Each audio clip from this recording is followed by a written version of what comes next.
Thank you to tonight's broadcast partners, State Bank of Canton, Main Street Bar and Grill in Canton, Canton Lockers, MCDS and Sunfire Mercantile, HCI, and your local Pete's Huts with 2 locations in Person and 1 in Hillsborough.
We are live. They're giving me the thumbs up. Welcome, YouTube land. It's 8 minutes and 30 seconds on the clock away from tip-off here in the Nest at Canton-Galva, where the Canton-Galva Eagles set to take on the Wakefield Lady Bombers here in what should be a pretty fun contest in the sub-state action.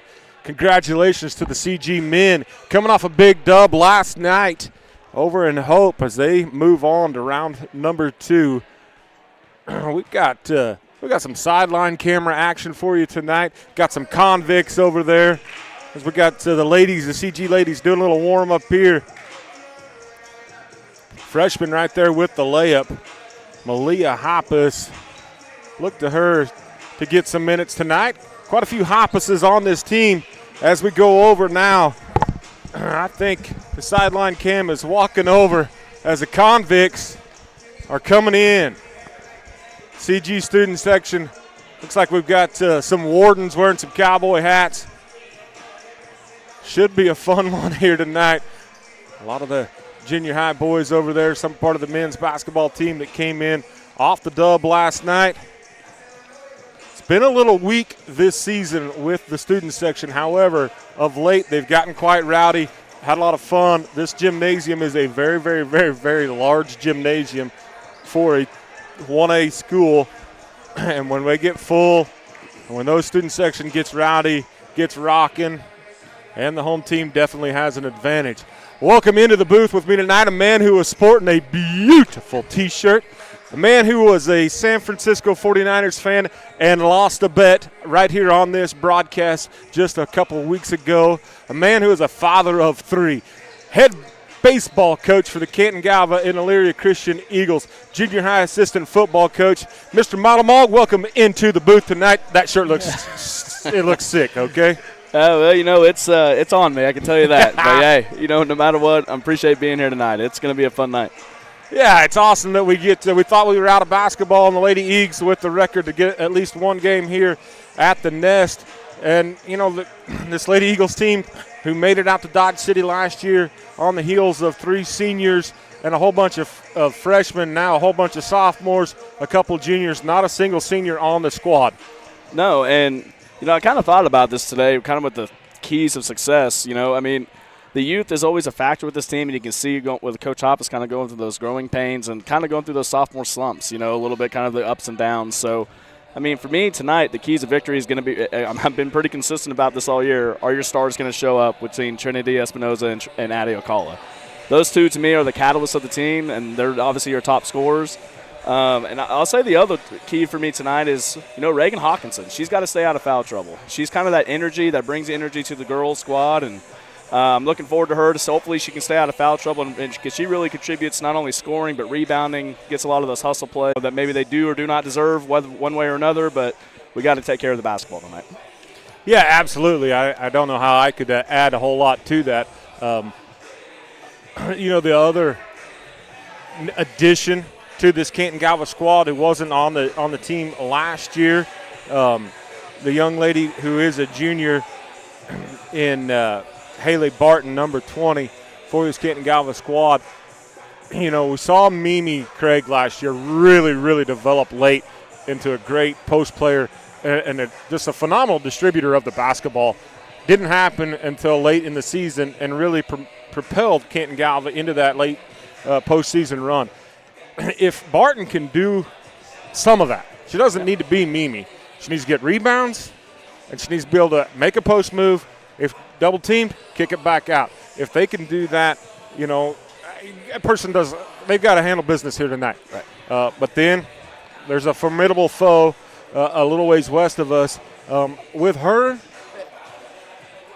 if she can just simply do the little things right, I think this Canton-Galva team has a chance to make another run at it if the stars are stars, right? Yeah. Trinity and Addie have to be Trinity and Addie first, and then your support crew needs to rise to the occasion. Right, and typically a lot of the teams that the girls have faced this year have been zone, right? And typically the easiest way that you beat a zone is inside out, and obviously hitting the outside shots and hope they can get out of that, and then you can use your athleticism.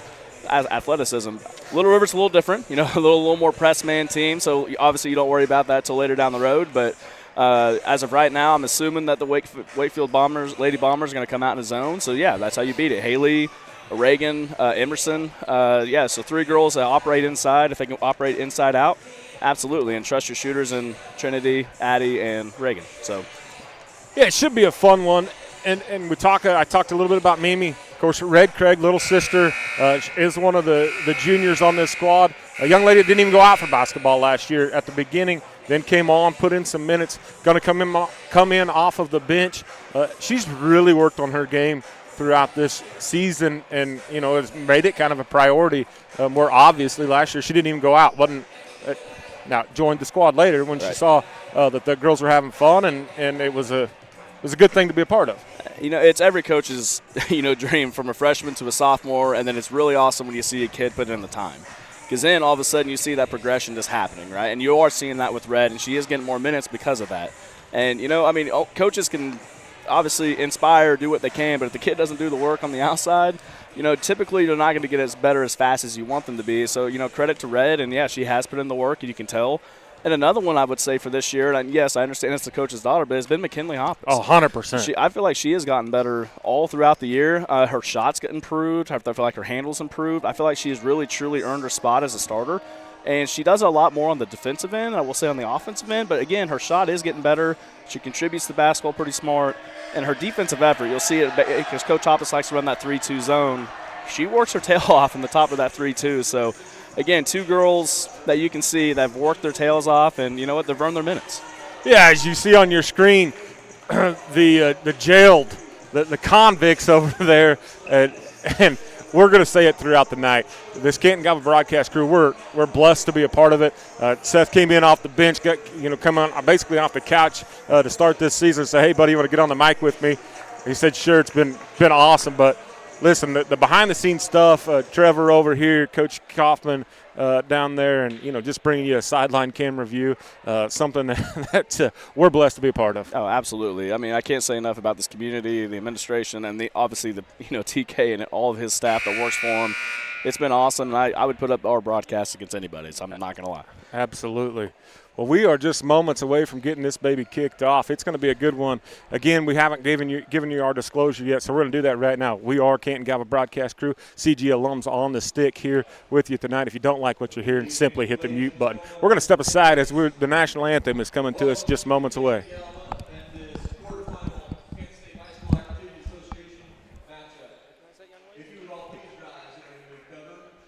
This morning, she rode her horse to school. Tonight, she sings the national anthem. Miss Katie Breed.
We hear a few Chiefs in the background there. By the way, that is a super proud dad moment for me right there. You can't sing like that. No, she did not get that from me. I can sing like that in the shower, brother. Nobody else can hear it. All right, we're going to bring the starting lineups right now. For the Bombers, it's like number 4, Allison Adams. And we just talked about her, number 0, McKinley Hoppus, getting the start. Listen, I'm going to talk about her after we get the starting lineup because I'm going to finish your thoughts on that. Number 5, Abigail Duff, a junior. And a sophomore. Folks, pay attention to this one. Number 2, Trinity Espinoza. Unless something crazy happens, we'll walk away from this gymnasium as the all-time leading scorer for the Canton-Galva squad. Number 11, Paige Smith, a 5'9 junior for the Bombers.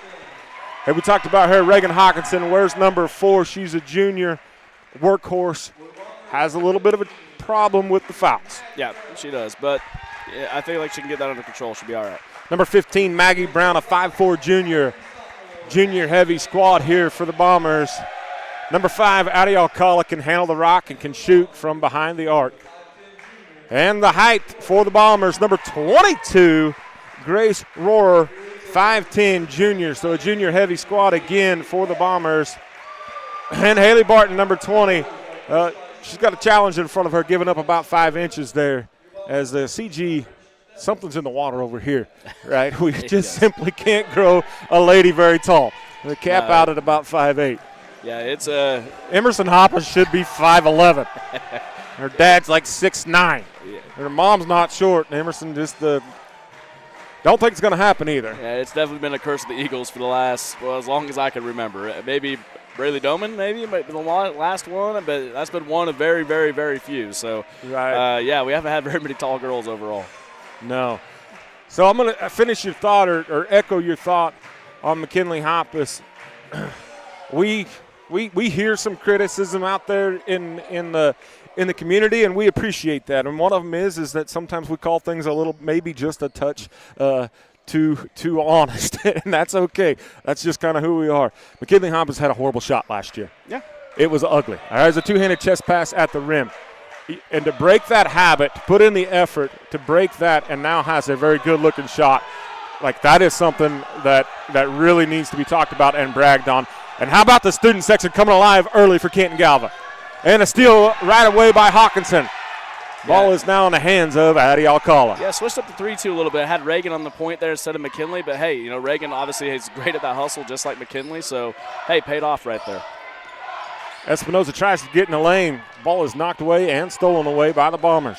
And that's something I get. That's a turnover. It looks bad. I understand that. But that's something I would like to see Trinity do a lot more of compared to what she's done overall throughout this season. So that's at least a good sign to me.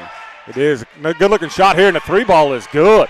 That bucket was made by number 15, Maggie Brown, and the Bombers have an early 3-0 lead. Off the mark here for Reagan Hawkinson, and the rebound goes Bombers' way. Ball stolen away, and Espinoza has it. She's great from the left side, finishes at the rim. And again, that's what we said it enough with McKinley. That's what she offers, right? Again, she may not be the overall scorer, but she does a lot of the little things correctly, and that's a good job by McKinley and good finish by Trinity. Yeah, that in the stats book, we'd give that steal to Miss Hoppus and the bucket to Espinoza. Great defense, given a little ground by Espinoza, but doesn't get the foul, then the rebound and the putback that missed, but the board by Grace Rohrer. She will go to the line to shoot a pair. I think that foul is going to go against Haley. I thought maybe they were going to get Addie for it.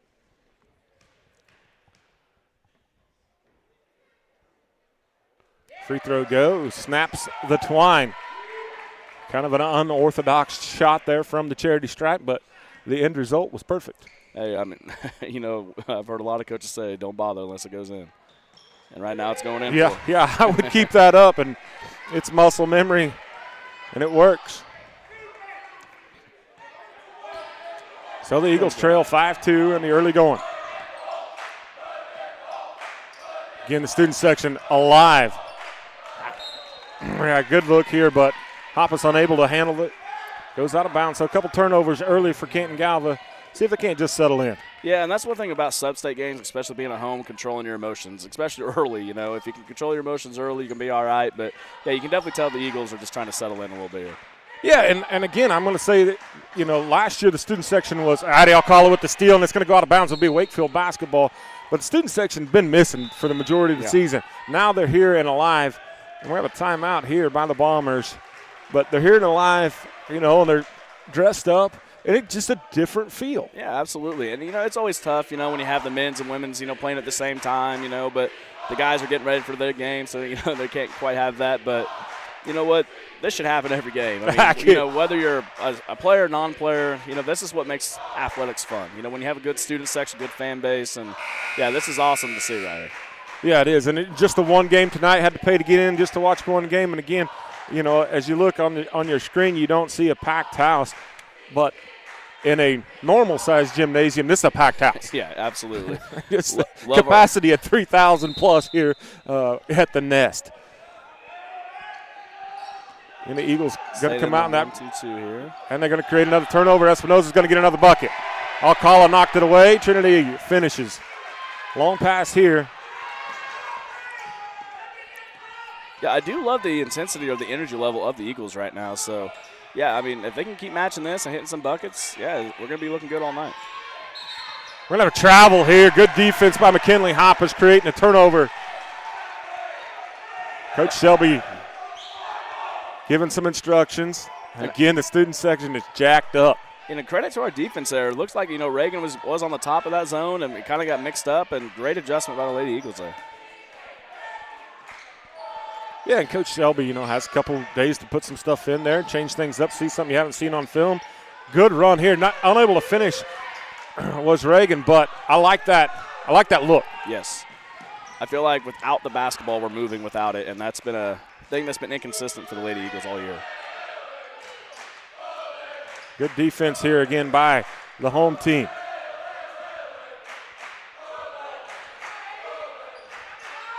Good ball movement by the Wakefield Bombers, but off the knee and into the hands of Barton. Alcala comes away with it now, or excuse me, now Addie has it. Iceman Marston over there with the handcuffs on his belt. He's the warden tonight. Oh, nice block here. Yeah, good eye there by Reagan. I like to maybe see her maybe go straight up instead of fading away, which made the block a little easier. But, again, I can't say enough about the offense. They're moving without the basketball really well tonight. Another three here. This one going to go out of bounds. The Canton-Galva basketball. Yeah, Paige with the block on the last one. And Paige got a little height advantage there. Yeah. And really you'd probably like to see her go through the defender instead of fading away. But good defense by the young lady.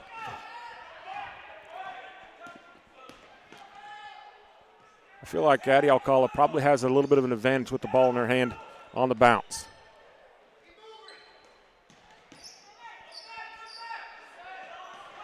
Eagles unable to get a look at the rim. Yeah, Coach Hoppus is calling for a reset here, just kind of get the offense back in rhythm here.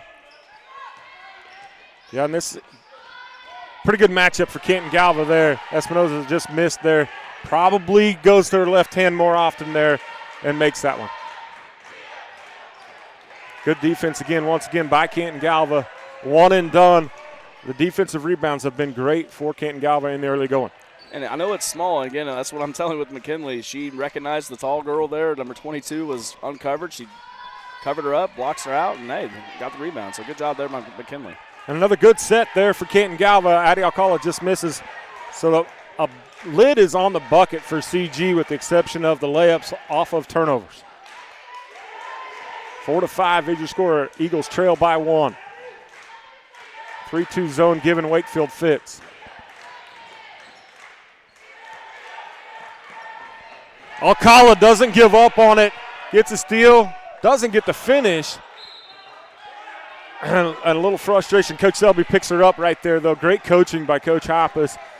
As he picks Addie, you can just see the body language like, are you kidding me? I just missed a layup. Coach. And that's uncharacteristic of her. I mean, let's be honest. Yeah. I mean, usually she makes those and, rightfully being frustrated, but it looks like she's got herself collected here. Good defense. Way to move her feet by Hoppus. Then Wakefield breaks it, though. Barton's frustrated. But good job there, and that bucket was put in by Miss Rohr. At 5'10", she does have the height advantage on the court here tonight. And you can tell that Trinity was kind of surprised. She was setting up for a charge, and it never happened. So, yeah, that's where it kind of all started and where it opened up. So, but, yeah, good offense there by Wakefield. Yeah, and McKinley Hoppus, she was moving her feet very well, had great defensive position, and, a lob pass over the top kind of breaks through. And we have Emerson Hoppus set to check in for Coach Hoppus and the Lady Eagles. 2:53 on the clock. Eagles trail 4-7.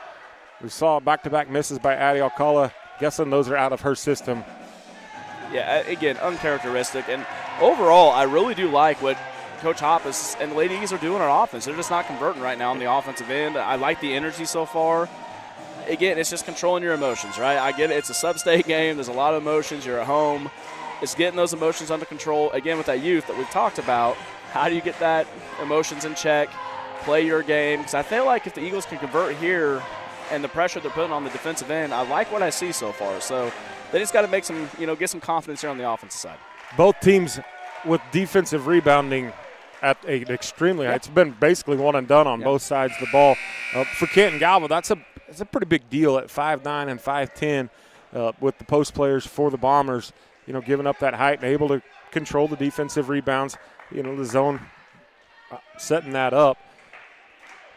So, you'd like for CG to probably work a little bit harder on the glass, and Emerson checking in here, giving Hawkinson – Hawkinson's out there, giving Barton a break. All right, let's see what Coach Hoppus has drawn up here. He didn't call that timeout for nothing, so let's see what he has drawn up here. Yeah, Emerson with a little bit of an error right there. She seals that out and gives Trinity an open lane there. Guessing was what Coach Hoppus was looking for there. Yeah, let's see if they can just get reset. Yep, looks like Reagan's going to try it here. Kinley's going to try a 3. Strong there, but I do believe that's off the Bombers, and it is. And I bragged on her shot a whole bunch, and while that one looked pure and straight from behind us, it went back, regressed a little bit into that chest pass. Yeah, I mean, it's still a work in progress. You know, breaking habits is a hard thing. But, again, that's a shot that you're looking for. That's Absolutely. wide open, and, yeah, you take that shot any day of the week. And then proud of her right there, misses one badly, but goes right back, shoots again, all but got that one to go. Oh, again, open shot, you're taking those. You know, Coach Hoppus isn't going to be mad about an open shot. So Absolutely not.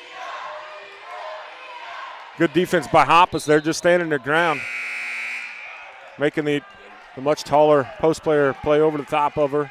Yeah, Grace Rohr is definitely a mismatch for the Eagles tonight. And Emerson, you know, kind of got a little physical there, but she held her own, and good job. Yeah, she took the bump and went straight up. Yep.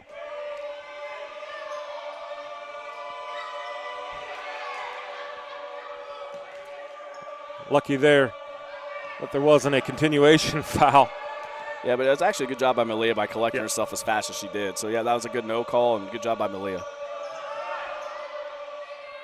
Yeah, and frankly, very athletic to be able to collect herself. Yes.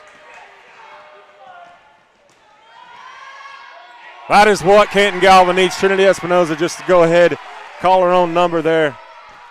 And again, what I see from Trinity, she's going to the basket. Yep. I feel like the last few games she's been relying more on the 3 ball. So to me, that's encouraging from Trinity. Because she not only can she do that, she can go to the basket. I feel like that's actually her true strength. Yeah, and she is right-handed, but she shoots a better percentage from the left-hand side of the rim. Malia all over the place. What a good bucket there. Paige Smith with that one. Now, that's a good, tough finish. You know, that's hands in your face. That's a good, tough finish there by Paige. Good shot. Yeah, and if Wakefield can figure that out, like it's going to be a hard matchup for Canton-Galva. Hawkinson's going to try a 3. It looks good from here, and it is! She ties the game with that 3 ball. Yeah, Coach Hoppus said swing it, but, you know, Ray took it upon himself, and, hey, I got this, Coach. You know, hey, good shot there by Reagan, good confident shot. Yeah, we're going to have an over and back violation. Both feet have to be established. And the CG student section again, once again.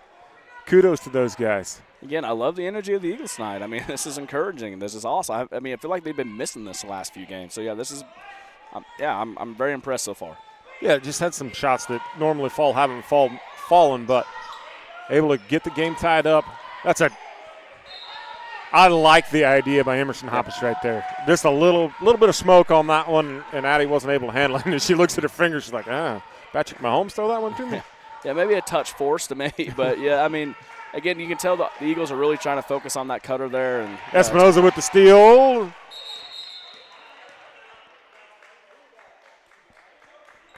The referee says, I'm out of bounds. It hit me.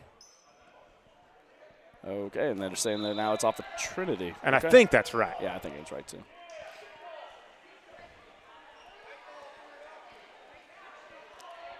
Yeah, Coach Hopp is that, and he's like, hey, she had to hit that out of her hands into your chest, and then she check.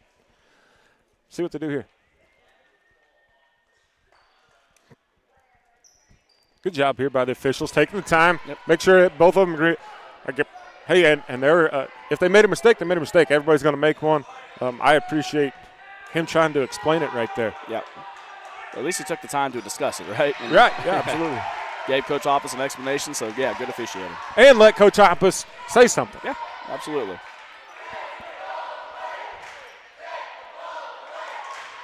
The home crowd says take the ball away. Could have been a moving screen there against the Bombers. Rebounded by McKinley Hoppus. Yeah, I was kind of unsure because Maggie's the one that hit that 3 earlier, and she's pretty confident. So Espinoza shows off her athleticism, and Sky's up there. We have whistles here. yeah, it's zeros on the board for some reason. You couldn't. The horn didn't go off. We have horn didn't go headphones off, but that's the end of the first quarter. Of note, Canton-Galva 1 foul, Wakefield 0. Yeah. So really, we did a whole bunch of nothing there. in that quarter. It's tied up 9-9. The student section, they're the MVP so far. For the first time in CG history, we get to name a two-time winner. I'll go with that. Both Mrs. Unruh and Mrs. O'Connor are your Kiss to Go champions.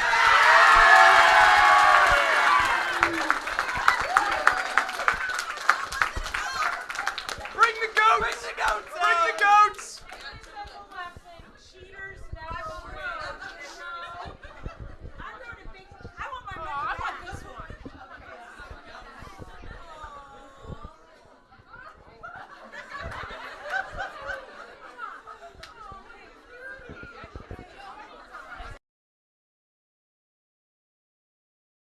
Our own misses and putbacks, but for them to be able to control the defensive glass, to me, is the reason it's 9-9.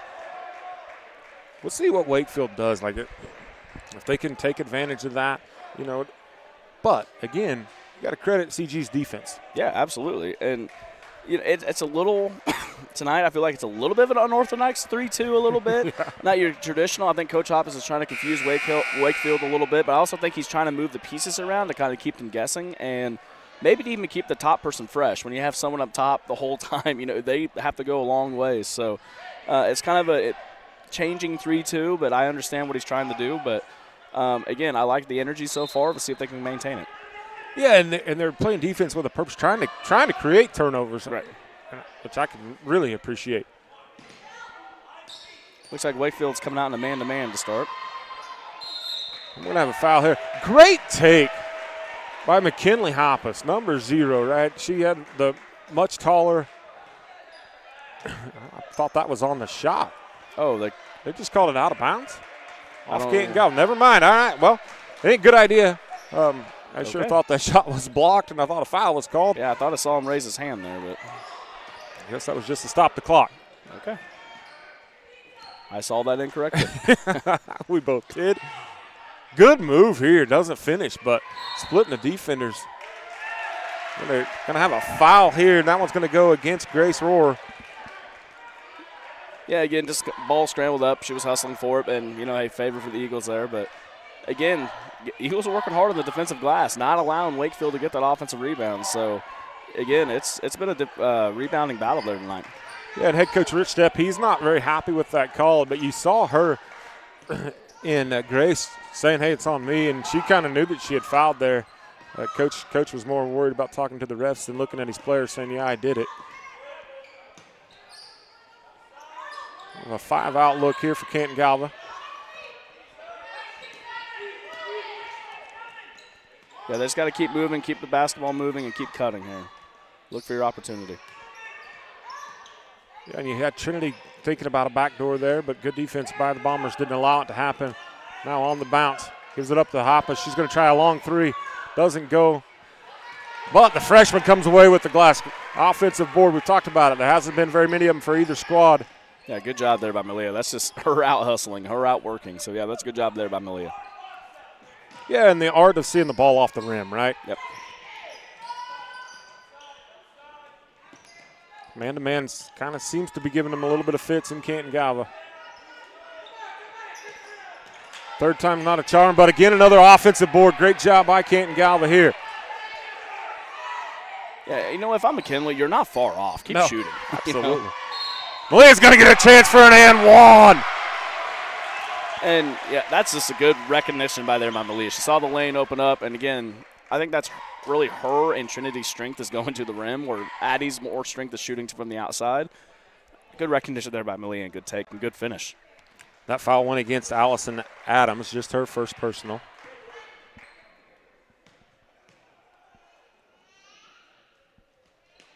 Malia gets the free throw and extends the lead to 3 points for Canton-Galva. Looks like we're doing a 2-1-2 press here, looks like. That's what I would call it. We're going to have a foul against Malia. Really, that's a no-harm foul there. Coming off the bench, don't have any fouls. And the one thing that she does have is a motor. Yeah. Malia's, she's a little careless at times from time to time, but she does have a motor. Yeah, throttle seems to be stuck a little bit in the open position.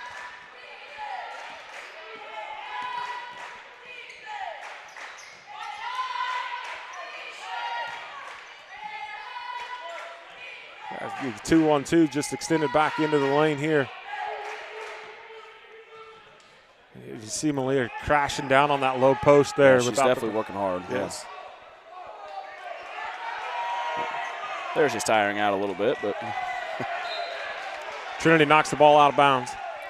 So it'll remain Wakefield basketball. 12-9 is your score. Canton-Galva leads by 3 at 5:33 in this opening half of play. and see now you see Addie and Malia kind of switching spots there. So now Addie's going to be that point in that 3-2. So now it's her turn to go hustle it up.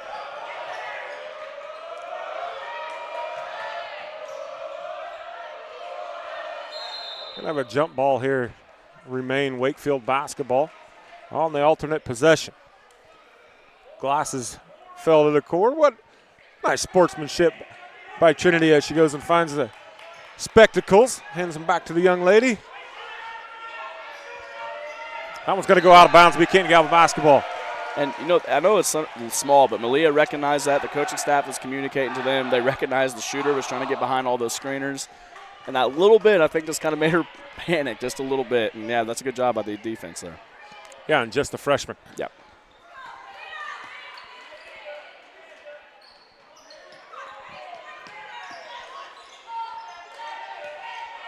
Stepping into three. Gets another one. Reagan Hawkinson. She's got 6, both of them from behind the arc. And, again, she's just that motor for the whole team, I feel like. And her staying out of foul trouble right now is huge for this team. Yeah, the supporting cast is showing up strong for Canton-Galva. And good defense there by number 4. She made Grace just put that one up kind of over her shoulder. Yep. A great defensive position by Canton-Galva. It's just a 5-out cutter offense is what they're trying to do here. And, yeah, they just got to stay moving, though. Can't stay stagnant. Trinity's going to drive on the left-hand side. Doesn't get that one to go. Barton tried to get the board. We're going to have a timeout here. And really kind of lucky with that timeout. As Malia Hoppus was kind of sitting there, thought the young lady for Wakefield thought everybody had cleared and turned around and showed the basketball to Malia and probably at a minimum was going to get the ball tied up. But a timeout here by Coach Stepp of the Bombers. We got an escaped convict. Iceman's after him. I feel like that's, credit to Coach Stepp there. I think that's a good timeout there. I think he recognized the momentum was definitely switching in Canton-Galva's favor. The pressure, I think it was kind of getting to Wakefield, and I feel like that was a good timeout by him to kind of settle things down. Now, this is where the Eagles can't let up. They can't just let this timeout drain their momentum and give Wakefield an opportunity. So, good timeout by Coach Stepp there, but let's see if the Lady Eagles can maintain. Yeah, I mean, Wakefield's yet to score in the second period. Came into this one tied up 9-9. And Canton-Galva with a 6-0 run. Great defense, creating a couple turnovers, and then scoring the basketball and being patient. Yeah. Right down here, spacing, running their offense, being patient, get an open shot, take it. Trinity. That one might have been, her last possession might have been a little forced, but really, you want her to do that. Correct. Green light it. That's exactly where I was going with it as well. I mean, you're going to let your star be your star. At times, you're going to have to take the bumps and bruises from time to time. But you know what, Trinity was trying to make something happen there, and really it wasn't a bad look. Just didn't go. 50-50 probably for her, right? And sometimes that means half the time it doesn't go in. Again, Hawkinson out there on the point. Going box and one here. Rebounded by Espinoza. I think that CG went with a box one.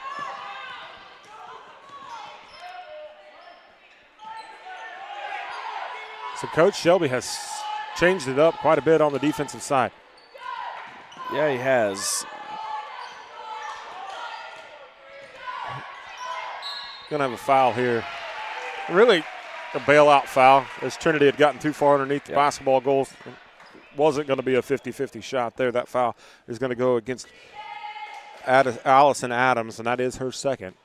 And I'm going to kind of pay attention to what Wakefield's screaming for right now. They're screaming for some travelings that I'm not quite seeing. So yeah, I heard that too.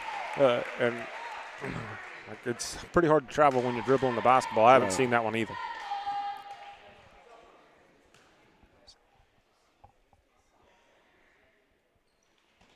I think that's 8 for the sophomore, isn't it? Yep, that is 8. Back into the game is Maggie Brown. Again, it kind of looks like a 2-1-2, but it almost is a man. Yeah, it's a little different, but they're kind of morphing into a 1-2-1-1. Okay. You hear nice job, Haley, as another turnover is created by this Canton-Galva defense. Yeah, I think with Coach Hoppus, what I'm kind of seeing, it kind of looks like one look, and then all of a sudden it kind of transforms to another look. And I think he's just trying to keep Wakefield off balance. And to this point, they haven't scored in the second quarter, and it's definitely working. That's So what I was getting ready to say, and it's working. yeah. Defense turns to offense. Yeah, there you see as Haley, we're going to have a foul here. Haley's feet kind of move a little bit as she's starting her dribble, but doesn't appear to me to come off of the floor. No, I mean, maybe it's a little bit of a shuffle there, but I've also kind of seen that from Aaliyah, and they haven't called. I don't know. That's kind of tough. That foul went against Paige Smith, number 11, her first personal. Emerson gets free throw number 1 to go. Yeah, and just in this quarter alone, hopefully, I don't want to jinx it here.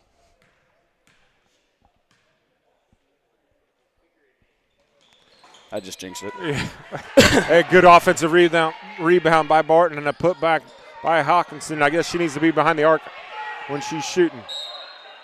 Ball's going to be tied up. Jump ball. Canton-Galva basketball. You talk about free throw shooting. We talked about the Lady Cats, and Aoka Lee, by the way, back. Yeah. 2 bum wheels and just takes over and wins the game against West Virginia on a game that shouldn't have been close. When it goes into overtime, as the Lady Cats shot under 50% in regulation from from the charity stripe. Good take by Emerson Hoppus. Doesn't get it off the glass, though. Hawkinson with the board. I'd like to see her use the glass. Yes. Like, there's no reason to switch that. I mean, it's a layup. Use the glass. Hawkinson tries the glass a little too strong. And that's a little too much glass. Yeah, So we kind of had it in between there. Frustration foul here for number 4 for the Lady Eagles. And that's something that Reagan just has to work through at times. When she makes that mistake, it seems like it always follows up with a foul. I remember my youth. I did it as well. But she's not the only one. Right. It's just, you just got to control your emotions after a mistake or a missed shot or whatever happens. You just got to control your emotions. But yeah, it does look like a box and one. Looks like Reagan's all over number 4 right there. It's a box and one. Oh, and then an offensive rebound and a stuff by Espinoza. Yeah, they're making sure Allison Adams is not touching the basketball. So, it's definitely a box and one.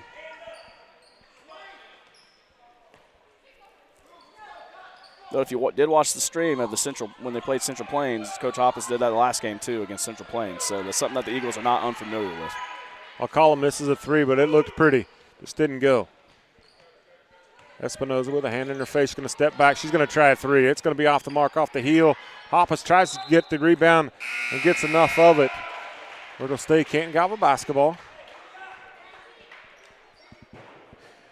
Paige is going to take a break for the Wakefield Bombers. Along with Haley and Reagan for the Eagles. So, yeah, Grace Rohrer back in.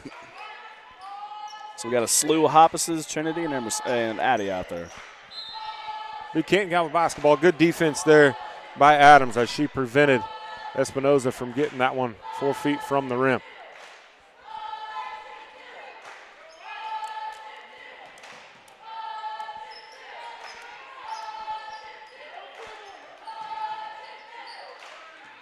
Good defense.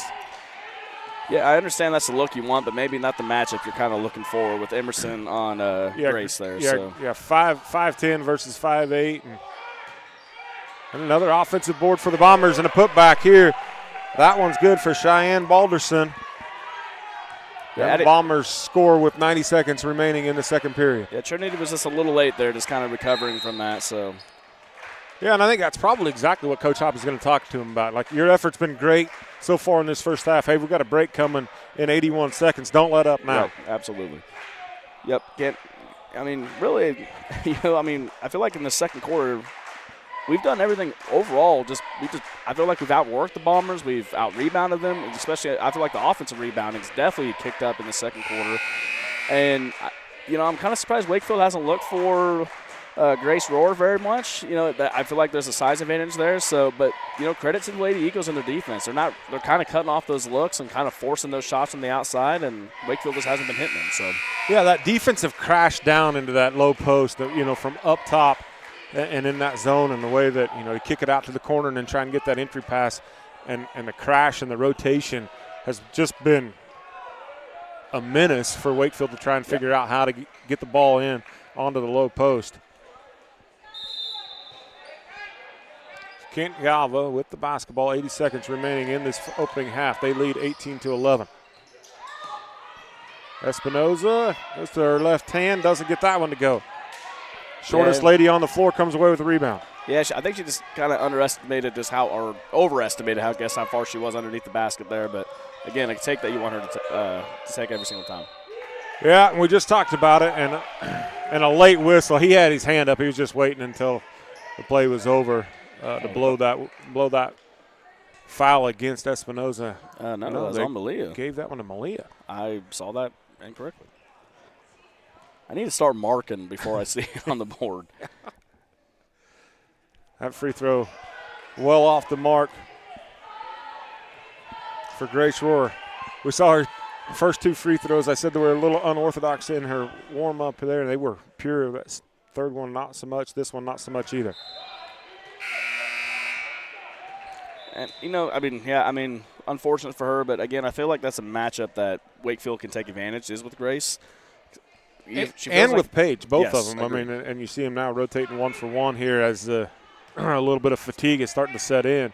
But, yeah, both of them pretty athletic down there on that low block and with a significant height advantage. Yeah, the spacing's not very good for the Eagles here, kind of standing around.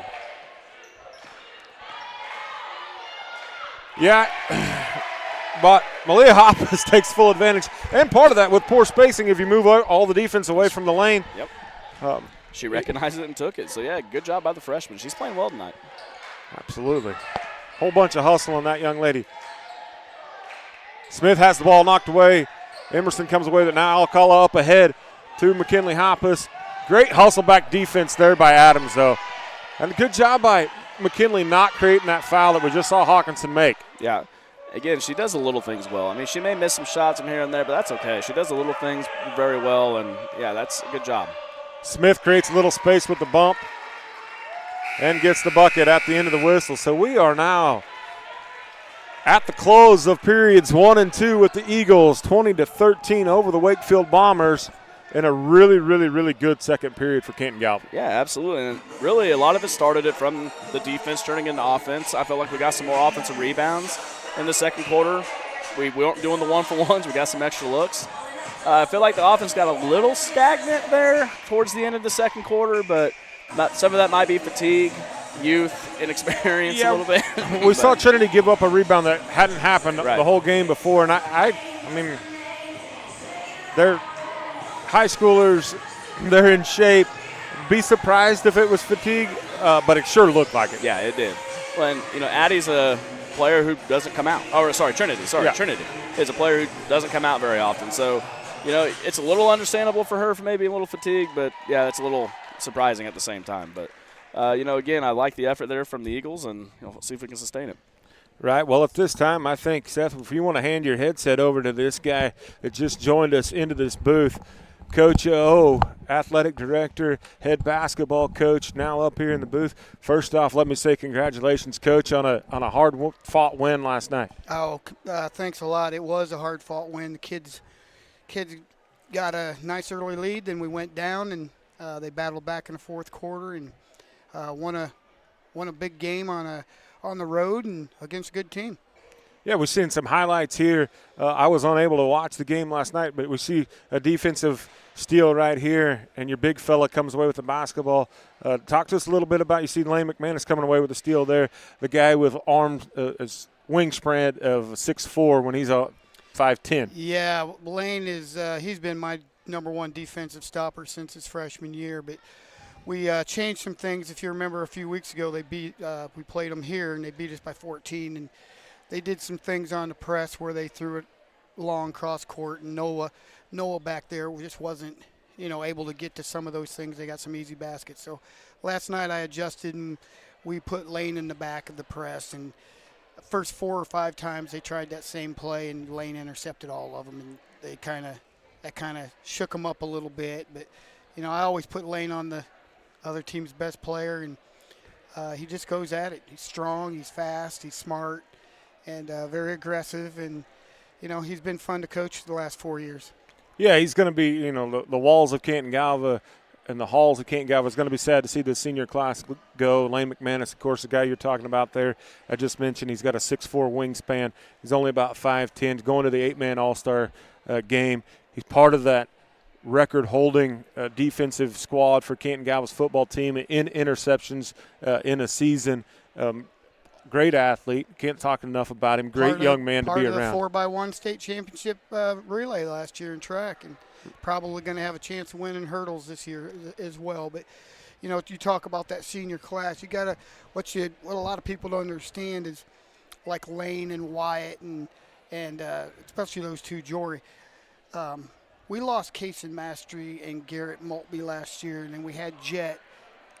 Those guys have never, Lane and Wyatt had never had to handle the ball. Leighton was a starter for us, and he was playing point, and he's only played for a year and a half.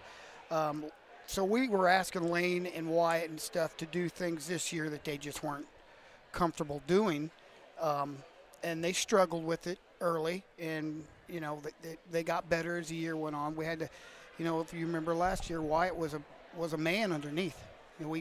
We were able to do that with the guys that we had. This year, he was our best ball handler, and we had to move him to the point. And that took some scoring away easy baskets on the post for us. And so it's been an adjustment all year long for these guys, for these seniors. But they're starting to come together, and last night was a big win. I'm excited to get to Sylvan Grove next year, but that's the biggest thing with these guys is they've come every day to practice hard. They love playing basketball, but they were just put in some roles this year that I don't think people really understood, that they just weren't able. We had Kason Mastery last year to break everything down. We had Garrett Maltby. They didn't have to do that. This year they had to. Same thing with Jace Belts. Last year all Jace had to do was stand at the three-point line and let Kason and them pip it out to him and hit threes. Everybody knows he's a three-point shooter this year, and we told him he had to work on your mid-game, and he's struggled a little bit because they've taken a three-point away from him. So and he's getting comfortable again with that. But it's just been a year of and improvement every day, and these kids come to work every day, and I couldn't ask for a better team to coach. I've really enjoyed this year. We're 10 and 10, 10 and 11 or whatever, but this has probably been one of my most enjoyable years because I've seen kids develop and grow and do things that they didn't have to do and have some success at doing it. Wyatt shot the ball well. He hasn't here the last few games, but and he never had to do that. And they're doing things that they never really had to do, and they're having fun doing it.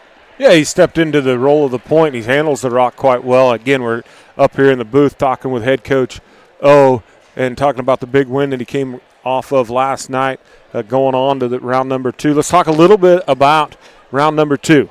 Yeah, we have Sylvan Grove, and we played them in round 2 last year, and they lost their top 2 scorers, but they had their JV, which is pretty much what they brought up. They have 2 starters back, but they really weren't part of their offense last year. This year they're a little part of it. But they've got a 6'3 kid, 6'3", 230 kid in the middle that's, we got to keep him off the boards, and they've got a couple nice guards. They have a freshman that came up. It's a Latitude. They've been blessed with Latitudes forever. And he's probably their best overall player as a freshman. So it's going to be a challenge, but I'm looking forward to it. And hopefully we get Custom back. We didn't have Custom back last night. hopefully we get him back, and I think our chances are really good to get to that final game, and then you never know what happens. I've been in enough of these to where the favorite team comes out and things start struggling, and you just never know. You never know what's going to happen. And let's talk about the student section, right? Last year we saw the student section. I'm going to just go ahead and say it. The student section propel the Lady Eagles on to Dodge City, right? Mm-hmm. Like, how'd they travel last night? Traveled great, and that's what I was just down talking to Coach Regier. I was highly surprised how our people community showed up last night. I mean, they show up all the time, but it was real Vista, and it was a Thursday night, and I thought, well, we'll get our kids' parents there, and the girls wanted to go up with us, so they rode the bus with us. Place was packed. We probably had more people than what Rural Vista did, and they were loud, and our girls just did a fantastic job of cheering on the boys, and as you can see, they're in here returning the favor, and they love doing it. I mean, you can see them over there, Lane and Wyatt, and those seniors and stuff, and the Isom. They love doing this stuff, and it's just cheering on the girls cheering on the boys, and this is that time of the year where that's important. You have good crowd support. It can take it, and I really believe it did last night. It pushed us over that edge. Yeah. So when's that Sylvan Grove game? Next Thursday we got the first game at 6:00, and then the girls will play on Friday at 6:00 as well on Friday. Right. Is that so? Thursday game is at Sylvan Grove. No, it's at everything else is now at Solomon. Is that Solomon? Yeah. Right. That's okay. the Yeah. substate. So Substate's Thursday, at Solomon. Friday, and Saturday. Okay. Thursday, Friday, Saturday. So Thursday, 6:00, you take on Sylvan Grove at Solomon. Then Friday, the winner of this game right here will go to Solomon and play Friday at 7:30 because they'll have the number 1 seed Little River. Yeah, number 1 seed Little River should be the matchup of the winner of this contest. Well, it will be. They had a first round bye, so there you go. All right, we don't even have to say should be. Yep. First round bye for Little River. So, which I mean, hey, let's go glass half empty or half full, however you want to call it. They could be a little bit rusty. Well, if you remember, this is the round they got beat in last year, and they had only lost one all year, and they were supposed to win the state and dominate, and which they're doing again this year. But you just, you have that much time off. You never know what's going to happen in playoffs. That's the good thing about having some experience in playoffs, because crazy things happen in playoffs. Right, so. Absolutely. Well, Coach, thanks for taking the time to come up here and talk with us. We appreciate you. Congratulations once again on a great win last night. Go get them next Thursday night. You betcha. And you guys do a great job up here. Appreciate everything you do. Well, thank you for the kind words. We do appreciate it. We are back in action here. Again, that was Coach O'Connor, the athletics director here for Canton-Galva, and the head ball coach for the CG men, getting a big dub last night on the road, propelling themselves into round number 2 to take on Sylvan Grove next Thursday night. 6:00 is what he said at Solomon. We are underway, and the Lady Bombers have the basketball. Yeah, Eagles coming back out in that 3-2, and hey, again, it looks like the energy has carried over, so that's a good thing to see just early on. Yeah, welcome Seth back into the broadcast booth. Espinoza gets aboard, and she's off to the races. A little hezzy here, followed by another hezzy, and a spin around tries to – I'm not sure if she was trying to feed the low post or not. Whatever it was, blocked by Grace Rohr, and the Bombers come away with the basketball. Yeah, that's a really good job by Allison Adams right there, actually. I mean, she defended her tail off right there. Expected the hesitation from Trinity. That's just a good defensive set there by Allison Adams there. Yeah, and then a shot that doesn't go for the Bombers goes out of bounds. So we can't Galva basketball once again. 20-13 is your score as we start half number 2. And the Bombers are still staying in that man-to-man. So, yeah, Barton unable to handle that pass there. Falls into the hands of the Bombers. A hezzy of her own. Jump stop shot doesn't go in, and we need to have a – Barton is – Ginger slaps the floor in frustration as she has yeah, pulled it looks like something. she's gingerly walking here. I'm surprised. Coach says, you good, you good. I'm surprised he's letting her play on. Yeah, me too.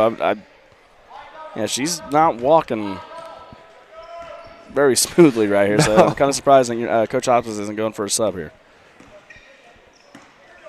But, like, go sit on the bench and let that thing get tight. Yep. And Hey, there she is with the rebound. And a putback. Yep. Well, that ankle healed up real quick, didn't it? Yeah, right. Nothing like scoring to ease the pain. That's right. Always helps. Oh, and a fortuitous bounce there. And a harm against Trinity Espinoza as the pass just fell into the hands of Paige Smith, and she'll go to the line to shoot a pair of them. Just the first personal against Espinoza. Yeah, usually she doesn't get in foul trouble too often, so. First one's good for Paige.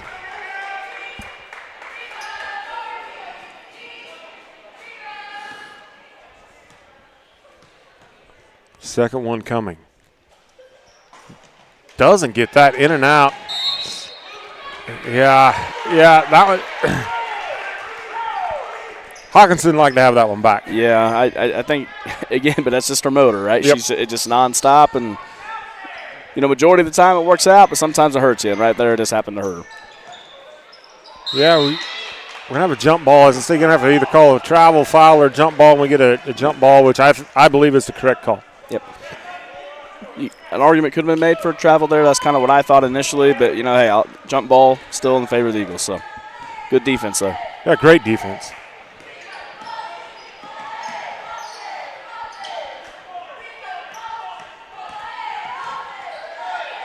Reagan misses here, and a rebound by Smith of the Bombers. Back to the one and done for Canton-Galva. Again, that's a good look, good shot, good pull-up. I like what I see with the ladies' offense right now. That one off the mark, boarded by Smith. Knocked away by Alcala, though. And Hoppus comes away with it. 2-on-2 here.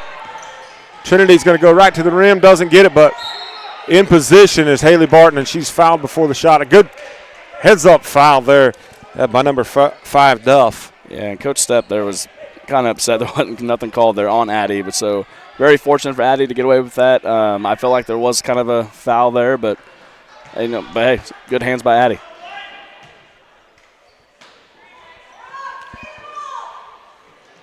Inbounds play here to Espinoza. I don't know if it got deflected or what, as she would have been open if it hits her in shooting position.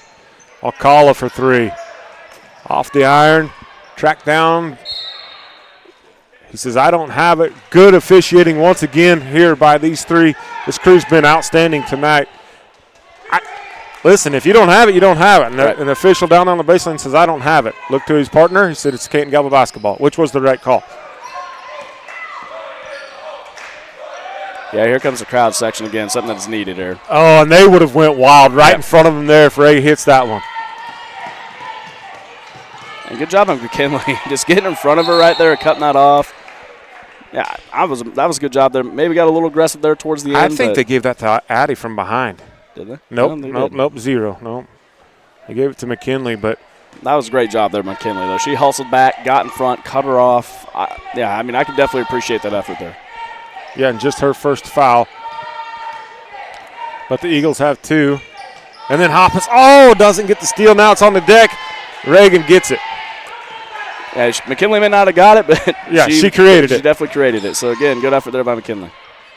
Good block here. Good move. Take. Yeah, it's a good move. Just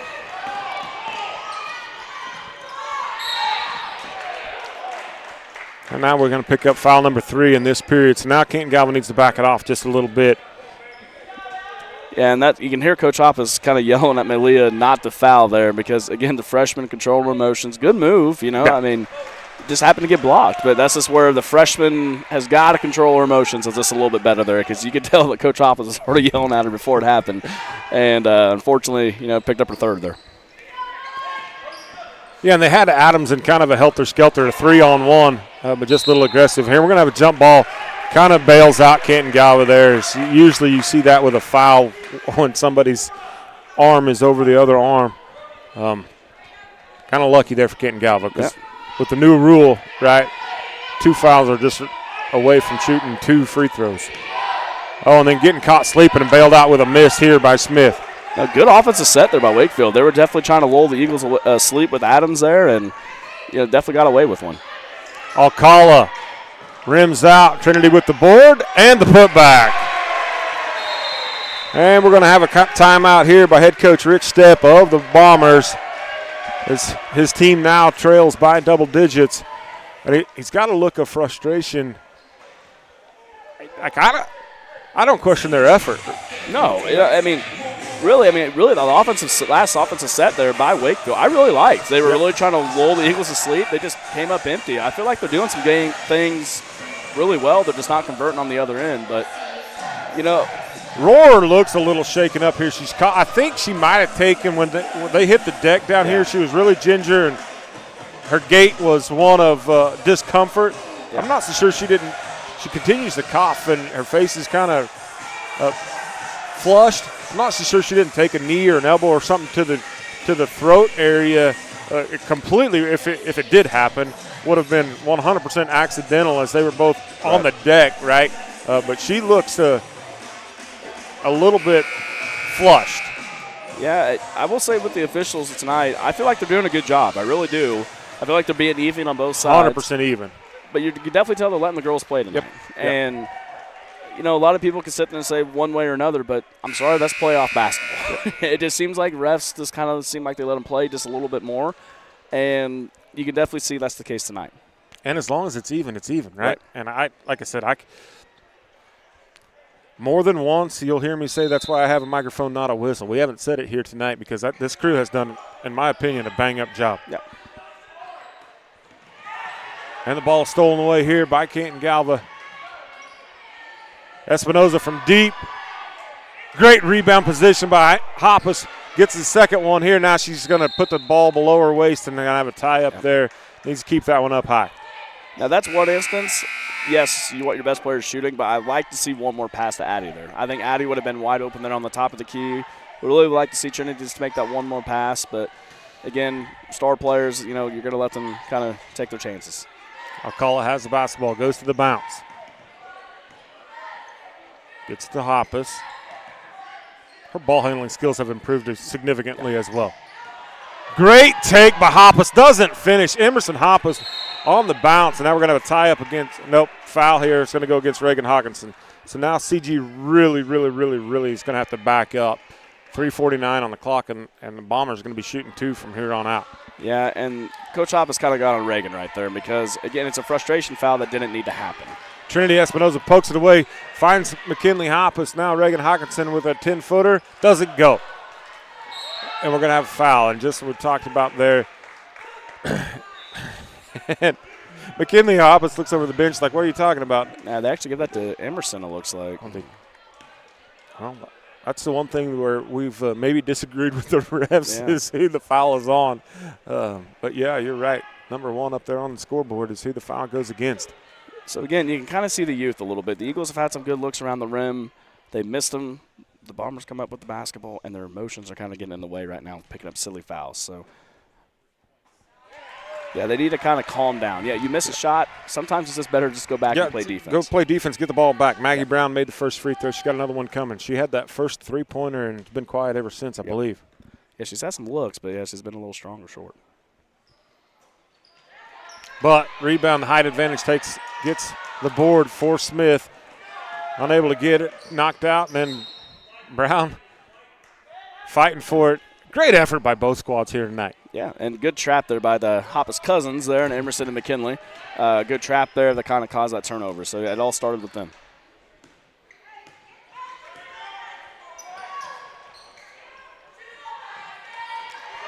There you go. Beautiful hands by Reagan Hawkinson. Listen, that was the Travis Kelsey catch right there. That ball was tipped, and to go behind herself, get the ball, collect herself, and then we're going to have might be the first time I don't necessarily agree with that. He had much better position as Trinity tried to poke that ball away from behind. Thought maybe we were seeing a carry violation coming. But foul and at the line. Probably somebody you don't want to see at the line if you're a Canton-Galva fan is Adams. And they've kept her scoreless all night so far. And obviously they've done a box and one on her for a reason. Obviously I haven't seen a whole lot of Wakefield, but they're doing it for a reason. Yep. So they've kept her quiet tonight, and, yeah, probably something you don't want to foul. And if this is to speed up the game, this new rule change, it's not working. 26-15, 3 minutes to go in period number 3. Skip pass here to Espinoza. Great find again by Emerson Hoppus. It's a little hot with the pass. Great effort by Espinoza to save it. Hoppus with another take. Can she finish? She's going to get fouled. She has had some great takes. Yeah. Unable to finish them so far, but going to the charity stripe for a chance to get 2. No, she's recognizing, especially in man-to-man, when you can get someone out of position, just like she's doing. She's been doing that consistently. Yeah, she's just got to finish around the basket, But, yeah, she's doing a great job taking it. So, yeah, good job tonight by Emerson. That foul went against number 15, Maggie Brown. Hoppus strong with this one, but it's going to go. Eagles now lead by 12.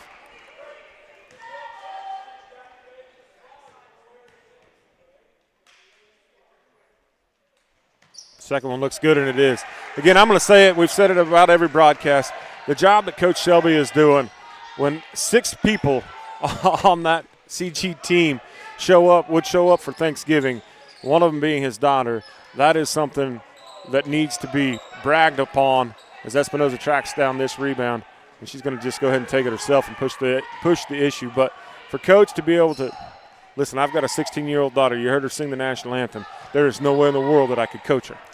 Like, it would be the world's worst idea. And for Coach Hoppus to be able to do that with his own daughter and 5 others that would show up for Thanksgiving as his daughter there picks up the foul, I cannot say enough great things about the job that he is doing.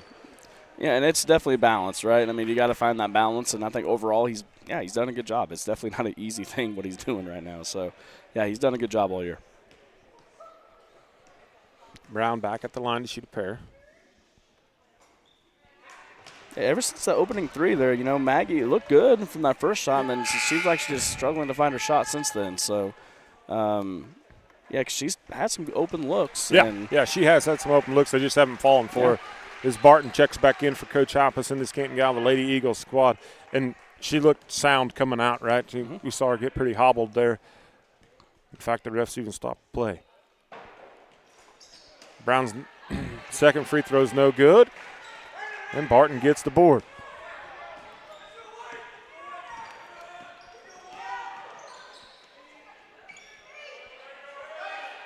Yeah, they got to get back reset here.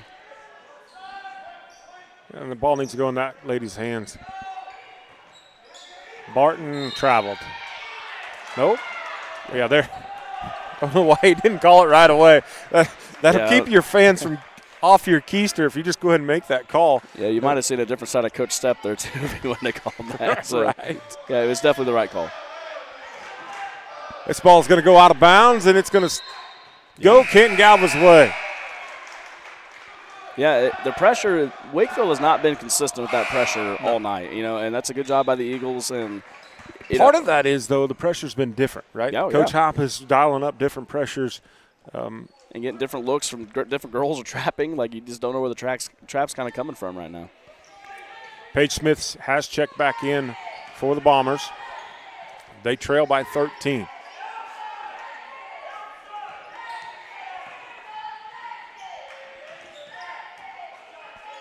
Emerson now has the basketball. She's going to drive once again. Can she finish? No, just unable to finish, but another clean look. Yeah, and you know what? I think with time she's going to get good with that. I mean, her recognition is correct. The hardest part's getting to the rack, right? Yeah, like finishing it, that'll come, and I think it'll come quick. Yeah, she's doing everything correctly except for finishing at the rim. So if I'm Emerson, just keep doing what you're doing. Just finish. Right, just creates a turnover right here as well. She's earning herself some minutes. Yeah. If the Eagles continue here, she's going to get some minutes in that next contest next Friday night. Yeah, definitely left some points on the board, but, yeah, she's definitely – her efforts there tonight. Yeah, and, I mean, it'll go. Yeah. It will go. Oh, good step through here. Great step through by Haley Barton. And I don't think that was a travel. You see the Wakefield crowd thinking it was. She kept the pivot foot down and then took another step away. I see maybe you don't agree with that. No, I thought it was definitely a travel, but hey, it's okay. Jump ball here. Which actually might have worked out in Wakefield's favor there. That was falling into the hands of CG. Yeah. I thought it was a block initially, but, yeah, that definitely worked out in CG's favor, or Wakefield's favor. 3 ball coming. Doesn't go. Smith with the putback. Going to be at the line to shoot a pair of them. And, again, I like what some of Wakefield's sets. I really do. They've ran some good offensive possessions there. And, again, that went in and out. And, fortunately for the Eagles, they're just not falling tonight. Hoppus Emerson variety picks up that foul. Smith with the free throw. First one is good. If a technical foul gets called against Canton-Galva, I'm putting that girl. That's a pretty good-looking shot. Yeah. Announcer Jinx got her, but the rebound for Adams. And that's something that the Lady Eagles haven't gave up a whole lot of tonight is the offensive rebounds. So they've done a great job here. And that ball's poked, and it's going to stay Wakefield basketball. Just 4 seconds remaining here in the third.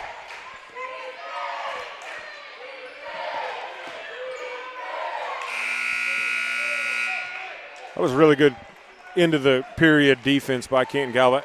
Great job not fouling. Yeah.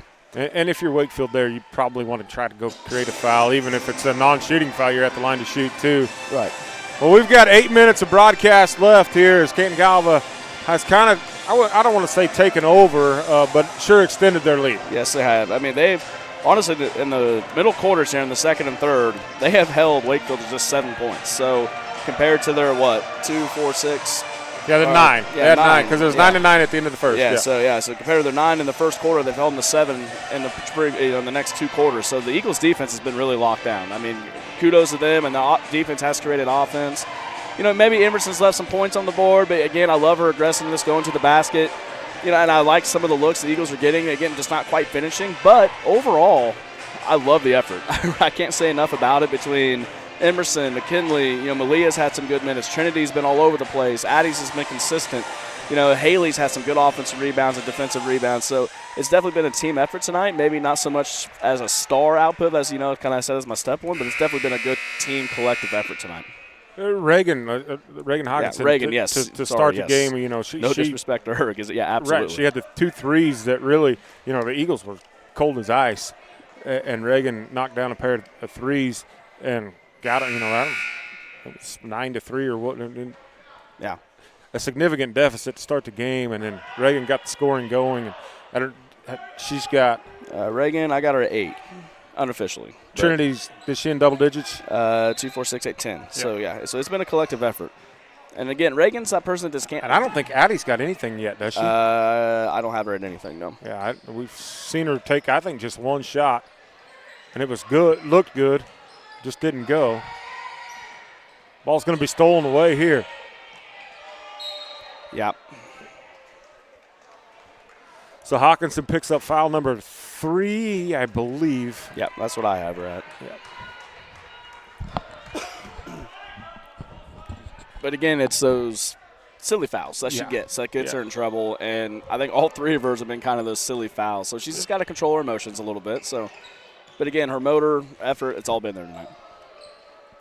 Okay, man-to-man now by Canton-Galva. Good job by Barton staying with that rebound. Yeah, I can kind of see where maybe they're seeing where Haley's traveling. I definitely saw her shuffle her feet there before she passed, so I'm seeing it a little bit now. What a take. What a take by number 2, Trinity Espinoza. And again, that is her game. That 100%. is her game. Yeah. And she can shoot the lights out of a gymnasium as well if she's open, and even with a hand in her face, but that is her game. Yep.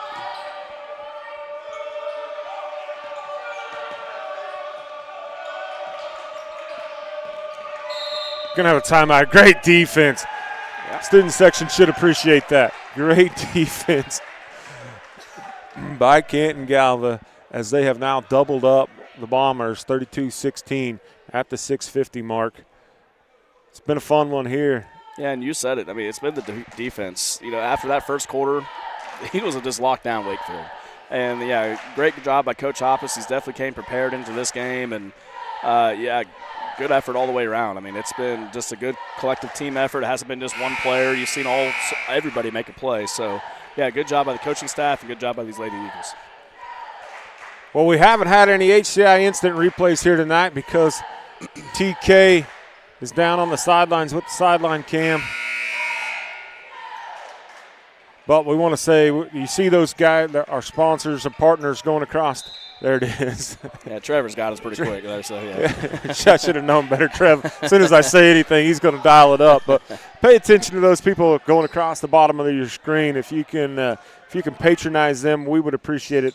Obviously, all the technological advances that this broadcast has brought to you has been done with the money that comes from our partners. Espinoza hits the deck, and she gets another bucket. Yeah, that's a tough finish there by Trinity. That is not easy what she just did right there. And, yeah, great finish there by Trinity. We might get that one dialed up on an HCA instant replay.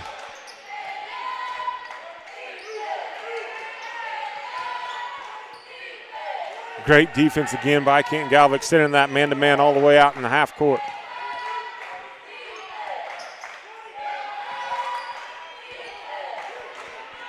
Haley Barton just did work right there.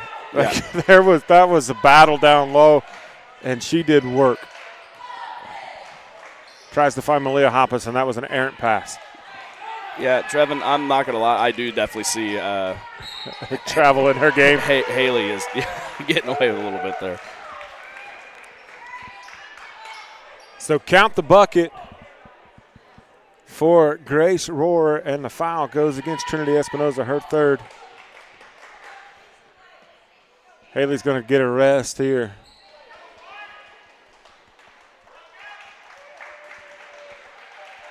Well, these officials might double as NBA officials, okay? Yeah. Ball goes out of bounds to be Canton-Galva basketball. Paige Smith touched it last. Let's see if Coach Hoppus can draw something up here. Looks like he's just going to let him run the offense right now as he's coaching up Haley. Finish one time, Emerson. I'm impressed. Yeah. She's not getting the buckets. She's got a couple at the free throw line, not getting the buckets to fall. But for her to get to the rack the way she's doing it, that is huge for Canton-Galva.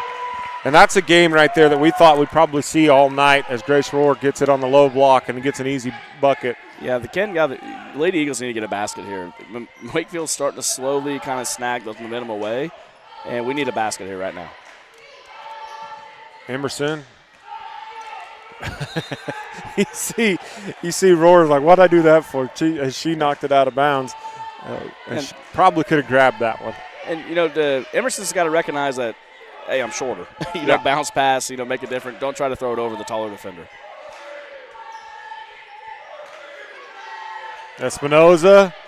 She gets the three ball. A much-needed bucket comes from the superstar, number 2, Trinity Espinoza. Yeah, all three of those for her. And couldn't say it enough. We needed a basket there to kind of maybe stop the momentum, and big shot there by Trinity. Great shot. And a good play. Yes. A good step here by Smith. Gets to the rim, doesn't get it to go.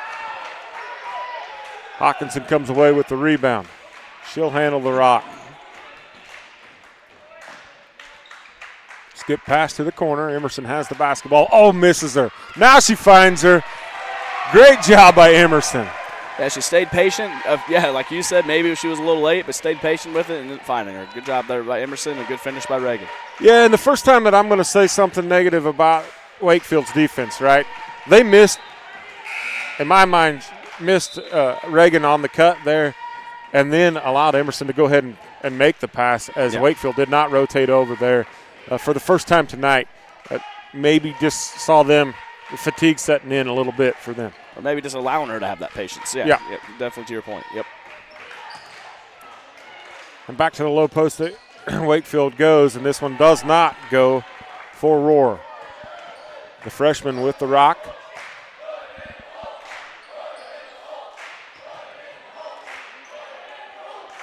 And the student section continues to cheer on, encouraging the Lady Eagles to put the round thing through the round thing. And a traveling violation here with a usually one you don't see called with an arm in there on the ball, but yeah, I mean, I saw it as a travel as well. She just kind of got it. The defender was right there as she was getting ready to come forward. I do feel like that was the right call there. So, again, good effort, but just kind of got caught in the wrong place there. Yeah, and you can see Reagan now. She's putting her hands up as to say, hey, I am not fouling. You know, she is listening to the coach saying, stop fouling. Yeah. And she's the first one down the court. I mean, her motor just doesn't stop. Emerson's going to line up for three. Gets that one! Nothing but the bottom of the net for Emerson Hoppus. But she struggled from 2 feet. Well, if anyone deserved a basket tonight, it was definitely Emerson, and I'm glad to see that one fall for her. Absolutely. Listen, if that develops and the layup develops, I'm not sure that they can get her done in a week or not, but if they can, and we have a traveling violation here. But Emerson Hoppus coming alive here tonight for Canton-Galva. Yeah, Coach Stepp doesn't agree with that, but she definitely did a little shuffle before anything happened, and that was the right call. And the Eagles, you know, talked about it, needing a shot, back-to-back threes here, and they're back out in front by 22. Does not feel like a doubled-up contest, No, though. it doesn't. I'll call him misses, but Espinoza there for the rebound. Gets bumped from behind. Malia Hoppus gets through that one, and it's a three-pointer as well. Now the outside shooting for the Eagles is starting to really cause the separation of this game here. And, yeah, the Bombers have got to find some offense, and find some offense fast. Well, that's one way to do it. That is one way. So Malia Hoppus, I think that's foul 4 on her. She said, I was straight up, and it is foul number 4. Yep, that's what I got her as. So that bucket was good by Kirchner. She's That's at a the tough line. shot. That was a very tough shot. I didn't see a lot of contact there. Kirchner misses the free throw. Hawkinson and Hoppus there for the rebound. 2 minutes to go. Eagles continuing, and at the line will go for Malia Hoppus. That foul's going to go against Brown, number 15. And you can definitely see what Coach Hoppus is seeing with the 5 out. You know, especially with them staying in the man-to-man. I do feel like the Eagles are a little more athletic from an overall standpoint, maybe a little faster. So it's a good recognition and good cut. So the freshman gets a free throw, and really kind of a short bench here for Coach Hoppus. I don't know that we've seen him just go too deep. Yeah, he's only played the 7 tonight.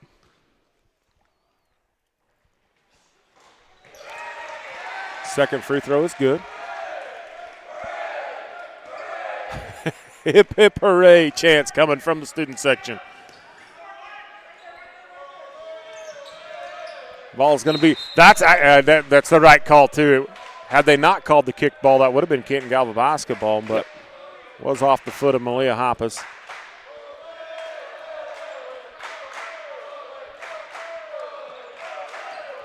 Oh, Emerson at the last minute steps in and out in front. Malia doesn't see her. Yeah. We're going to have a timeout here. Now we're going to empty the bench here for Coach Hoppus. And take a 30, line it up. 95 seconds to go. Again, we want to say thank you to the sponsors like HCI and State Bank of Canton. Of course, Joe Allen at Canton. Does not feel like a doubled-up contest. Steak night was last Friday night uptown at Main Street Bar and Grill. Steaks provided by our friends at Canton Lockers. Guys, if you're not getting your beef, listen, Wakefield, we travel up there to go watch our kids play. You coach up there. It's a little bit of a distance. I'm telling you, it's worth the trip to come back down here, get your steaks, get your bacon from Joe Allen at Canton Lockers, and then go over and have a cheeseburger. I recommend the Bullfighter, the Bulldogger. The Bullfighter's got a little extra spice for me. It's got some jalapenos on it. I recommend the Bulldogger bacon cheeseburger, one of the greatest in the land.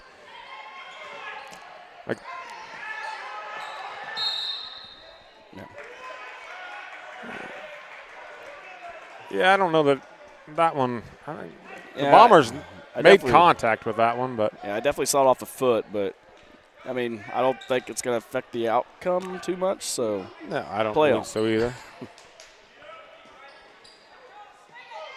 So Canton-Galva, as the foreign exchange student is out there, great to see. Canton-Galva is going to take on Little River next Friday night at Solomon. That broadcast will be on, I believe, Solomon's YouTube channel. So Canton-Galva folks, if you want to, we encourage you to make the trip and go support the squads. If you can't, pick it up on the Solomon YouTube channel.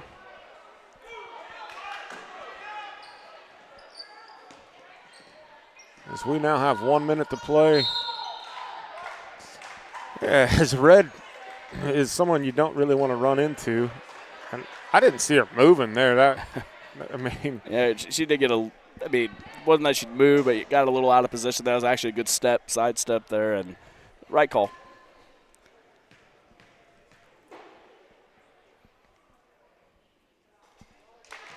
Free throw for Adams.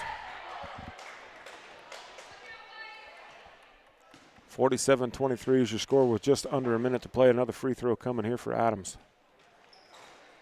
Doesn't get that one, and the rebound's going to be tracked down by Jordan Elliott.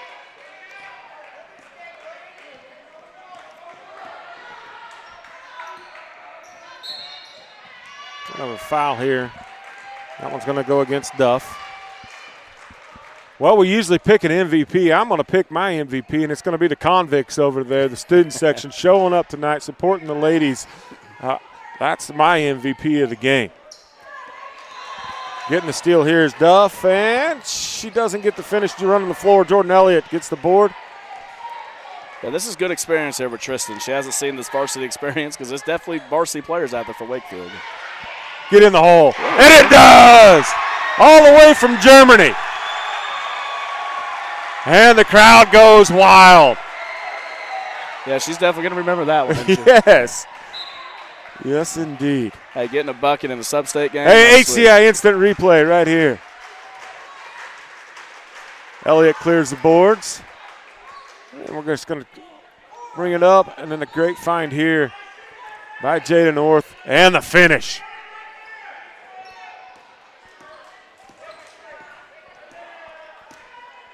We'll thank our friends at HCI for that instant replay. And with the steal here, giving the ball up.